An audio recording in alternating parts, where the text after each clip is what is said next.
नमो भगवते वासुदेवाय नमः। आप सभी को देवशयनी एकादशी की हार्दिक शुभकामनाएं।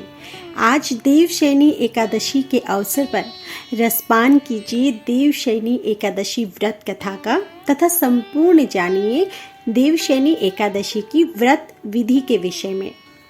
आषाढ़ मास के शुक्ल पक्ष की एकादशी को देवशयनी एकादशी या हरिशयनी एकादशी के नाम से जाना जाता है। मान्यता है कि इस दिन भगवान श्री विष्णु जी अगले 4 मास के लिए योग निद्रा में चले जाते हैं और इन 4 महीने किसी प्रकार के शुभ कार्य नहीं किए जाते। देवशयनी एकादशी का व्रत सभी एकादशियों के व्रत में विशेष स्थान पर है।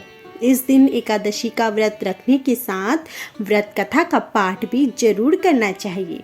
इससे भगवान विष्णु जी की कृपा स्वरूप आपको समस्त पापों से मुक्ति मिलती है और सभी मनोकामनाएं पूर्ण होती हैं। देवशयनी एकादशी का महत्व। देवशयनी एकादशी से भगवान विष्णु जी योग निद्रा में जाते हैं, इसलिए इस मास को चतुर्मास भी कहा जाता है।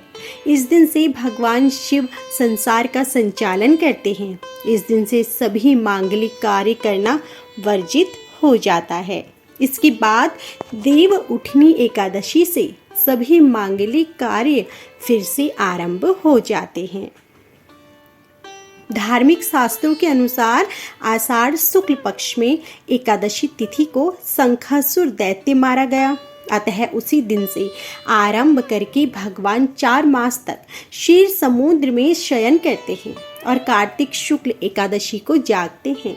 पुराणों के अनुसार यह भी कहा गया है कि भगवान श्री हरि ने वामन रूप में दैत्य बलि के यज्ञ में 3 पग दान के रूप में मांगे। भगवान ने पहले पग में संपूर्ण पृथ्वी, आकाश और सभी दिशाओं को ढक लिया। अगले पग में संपूर्ण स्वर्ग लोक ले गए। तीसरे पग में बलि ने अपने आप को समर्पित करते हुए सिर पर पग रखने को कहा। इस प्रकार के दान से भगवान ने प्रसन्न होकर पाताल लोक का अधिपति उसे बना दिया और कहा कि वर मांगो। बलि ने वर मांगते हुए कहा कि हे भगवान, आप मेरे महल में ही रहिए। बलि के बंधन में बंधा देख उनकी भार्या लक्ष्मी जी ने बलि को अपना भाई बना लिया और भगवान से बलि को वचन से मुक्त करने का अनुरोध किया। तभी इसी दिन से भगवान विष्णु जी द्वारा वर का पालन करते हुए तीनों देवता 4 महासूतल में निवास करते हैं। विष्णु जी देवशयनी एकादशी से देव उठनी एकादशी तक, शिव जी महाशिवरात्रि तक और ब्रह्मा जी शिवरात्रि से देवशयनी एकादशी तक निवास करते हैं। देवशयनी एकादशी की कथा। धर्मराज युधिष्ठिर ने कहा, हे केशव, आषाढ़ शुक्ल एकादशी का क्या नाम है? इस व्रत की करने की विधि क्या है और किस देवता का पूजन किया जाता है? श्री कृष्ण कहने लगे कि हे युधिष्ठिर, जिस कथा को ब्रह्मा जी ने नारद जी से कहा था वही मैं तुमसे कहता हूँ। एक समय नारद जी ने ब्रह्मा जी से यही प्रश्न किया था। तब ब्रह्मा जी ने उत्तर दिया कि हे नारद, तुमने कलयुग जीवों की धार के लिए बहुत उत्तम प्रश्न किया है, क्योंकि देवशयनी एकादशी का व्रत सब व्रतों में उत्तम है। इस व्रत से समस्त पाप नष्ट हो जाते हैं और जो मनुष्य इस व्रत को नहीं करते वे नरकगामी होते हैं। इस व्रत के करने से भगवान विष्णु जी प्रसन्न होते हैं। इस एकादशी का नाम पद्मनाभा एकादशी है। अब मैं तुम्हें एक पौराणिक कथा कहता हूँ, तुम मन लगाकर सुनो। सूर्यवंश में मांधाता नाम का एक चक्रवर्ती राजा हुआ है, जो सत्यवादी और महान प्रतापी था। वह अपनी प्रजा का पुत्र की भांति पालन किया करता था।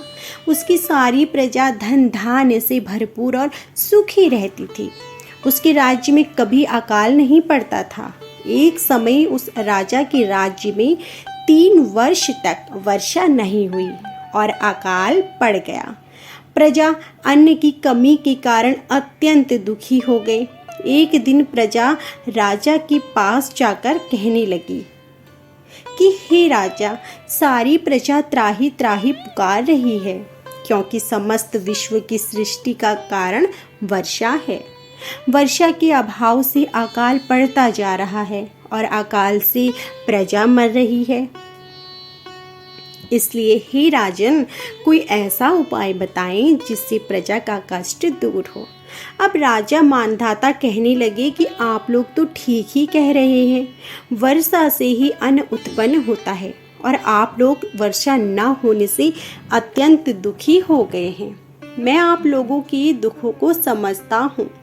ऐसा कहकर राजा कुछ सेना साथ लेकर वन की तरफ चल दिया। वह अनेक ऋषियों के आश्रम में भ्रमण करता हुआ अंत में ब्रह्मा जी के पुत्र अंगिरा ऋषि के आश्रम में पहुंचा। वहां राजा ने घोड़े से उतरकर अंगिरा ऋषि जी को प्रणाम किया। ऋषिवर ने आशीर्वाद देकर कुशल पूछा। फिर जंगल में विचरने व अपने आश्रम में आने का प्रयोजन जाना। तब राजा ने हाथ जोड़कर कहा, हे महात्मन, सभी प्रकार से धर्म का पालन करता हुआ मैं अपने राज्य में दुर्भिक्ष का दृश्य देख रहा हूँ। आखिर किस कारण ऐसा हो रहा है? कृपया इसका कोई समाधान बताएं। यह सुनकर महर्षि अंगिरा ने कहा, हे राजन, सब युगों से उत्तम यह सतयुग है। इसमें छोटी सी भी पाप का बड़ा भयंकर दंड मिलता है। इसमें धर्म अपने चारों चरणों में व्याप्त रहता है। ब्राह्मण के अतिरिक्त किसी अन्य जाति को तप करने का अधिकार नहीं है, जबकि आपके राज्य में एक शूद्र तपस्या कर रहा है। यही कारण है कि आपके राज्य में वर्षा नहीं हो रही है। जब तक वह काल को प्राप्त नहीं होगा, तब तक यह दुर्भिक्ष शांत नहीं होगा। दुर्भिक्ष की शांति उसे मारने से ही संभव है। किंतु राजा का हृदय एक नर अपराध शूद्र तपस्वी का समन करने को तैयार नहीं हुआ। उन्होंने कहा, हे देव, मैं उस अन्य अपराध को कैसे मार दूं? यह बात मेरा मन स्वीकार नहीं कर रहा। कृपया करके आप कोई और उपाय बताएं। तब महर्षि अंगिरा जी ने बताया, आषाढ़ माह के शुक्ल पक्ष की एकादशी का व्रत करें। इस व्रत के प्रभाव से अवश्य ही वर्षा होगी। राजा अपने राज्य की राजधानी लौट आए और चारों वर्णों सहित पद्म एकादशी का विधि पूर्वक व्रत किया। व्रत के प्रभाव से उनके राज्य में मूसलाधार वर्षा हुई और पूरा राज्य पहले की तरह धन धान्य से परिपूर्ण हो गया। ब्रह्म वैवर्त पुराण में देवशयनी एकादशी के विशेष महात्म्य का वर्णन किया गया है। इस व्रत से प्राणी की समस्त मनोकामनाएं पूर्ण होती हैं। व्रती के सारे पाप नष्ट हो जाते हैं। यदि व्रती चतुर्मास का पालन विधि पूर्वक करें तो महाफल प्राप्त होता है। देवशयनी एकादशी की पूजा विधि।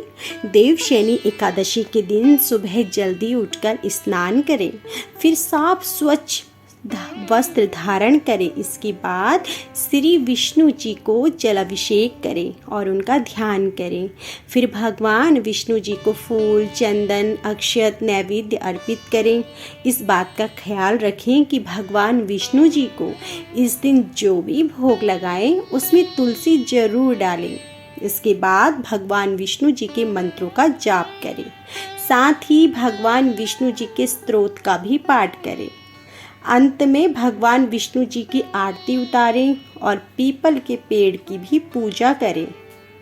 ख्याल रखें कि व्रत करने के साथ साथ पूजा के बाद कथा का पाठ जरूर करें। तो यह थी हमारी आज की संपूर्ण देवशयनी एकादशी की व्रत कथा। यदि आपको हमारी यह कथा पसंद आई हो तो वीडियो को लाइक करना ना भूलें और कमेंट बॉक्स में जय श्री हरि जरूर लिखें।